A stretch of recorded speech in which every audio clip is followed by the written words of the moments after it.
আসসালামু আলাইকুম প্রিয় দেশবাসী ও প্রবাস হতে আমার ভাই ও বোনেরা যারা আমাদেরকে দেখতে পাচ্ছেন। আমি আজকে এসেছি আমার মুফতি সাহেব হুজুরকে নিয়ে আপনাদের সামনে। আজকে মুফতি মোহাম্মদ তামিম বিন তাজ আলোচনা করবেন মাসলা মাসাইল সংক্রান্ত। আপনারা অবশ্যই আমাদের ভিডিওগুলোকে দেখতে থাকবেন এবং ভালো লাগলে লাইক কমেন্ট এবং শেয়ার করে দিবেন। এখন আপনাদের সামনে আলোচনা করবেন মুফতি মোহাম্মদ তামিম বিন তাজ। আসসালামু আলাইকুম। আসসালামু আলাইকুম ওয়া রাহমাতুল্লাহি ওয়া বারাকাতুহু।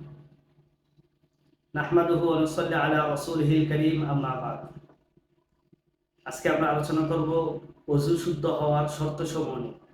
কারণ আমরা ওযু করি, নামাজ আদায় করি, কিন্তু আমাদের এমনও হয় যে ওযু হচ্ছে না, তাই নামাজ হচ্ছে না। তাই আমরা আলোচনা করব যে কিভাবে ওযু করলে ওযুটা শুদ্ধভাবে আদায় হয়ে যায়। এটা আমি মনে করি সবার জন্য শোনা উচিত। কারণ আমরা ওযু করি প্রতিনিয়ত, নামাজ আদায় করি, কিন্তু ওযুটাই আমাদের যদি না হয় তাহলে নামাজ কিভাবে আদায় হবে? তো ফুকায়ে কেরাম তারা বলেন ওযু শুদ্ধ হওয়ার তিনটি শর্ত।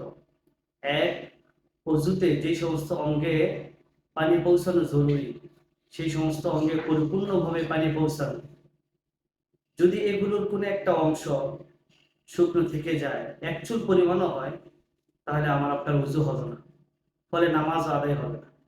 ২ নাম্বার, ওযুতে যে সকল অঙ্গ ধৌত করা জরুরি সেই সকল অঙ্গে এমন কোনো কিছু পাওয়া না যাওয়া যেগুলোর কারণে চামড়া পর্যন্ত পানি পৌঁছাতে বাধা দেয়।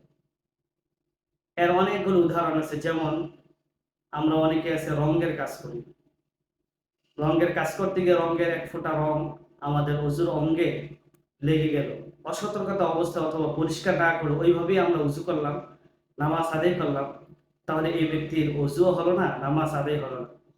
অথবা আমরা অনেকেই ওযুর অঙ্গে খামিরা, আটার খামিরা কিংবা অন্য কোনো জিনিস যেটা পানি পৌঁছাতে বাধা দেয়, এগুলো লেগে থাকলো, পরিষ্কার না করে উজু করলাম, তাহলে উজু হলো না, নামাজ আদায় হলো না।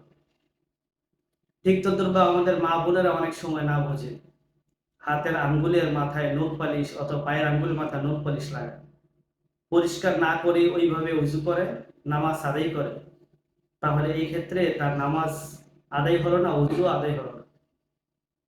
ঠিক তদ্রূপভাবে আমরা অনেক মা বোনেরা তারা ঠোঁটের ভিতরে লিপস্টিক লাগাই, পরিষ্কার না করে উজু করি, নামাজ আদায় করি। এই ক্ষেত্রেও আপনার উজুটাও শুদ্ধ হলো না, নামাজ আদায় হলো না। কারণ ঠোঁট মিলানোর পরে যে অংশটা প্রকাশ্যে থাকে ওই অংশটা ধৌত করাও ফরজ।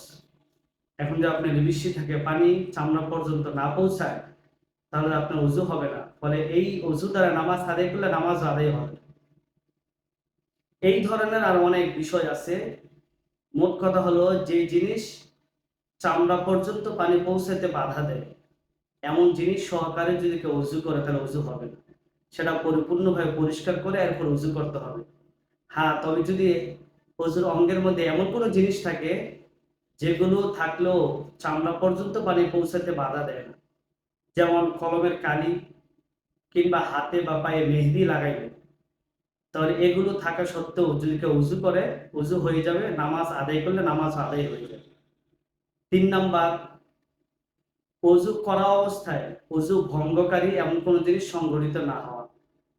যেমন অজুরত অবস্থায় অজু করতেছে, ওই অবস্থায় বায়ু নির্গত হলো, অথবা কোনো মহিলা হায়েজ অথবা নেফাজ অবস্থায় অজু করলো, কিংবা অজু অর্ধেক করে কেউ পেশাব পায়খানা করলো আবার অজু বাকি অংশটা করলো, এভাবে কেউ যে অজু করে তাহলে তার অজু হবে না। মোট কথা হলো, অজু ভঙ্গকারী এমন কোনো জিনিস অজু করা অবস্থায় পাওয়া না যাওয়া। এই ৩টা শর্ত অজু শুদ্ধ হওয়ার জন্য। অতএব আমরা সবাই এগুলো খেয়াল করবো, এরপর উজু করব। আল্লাহ তাআলা আমাদের সবাইকে শুদ্ধভাবে সঠিকভাবে উজু করার তৌফিক দান করুক। আল্লাহুম্মা আমিন।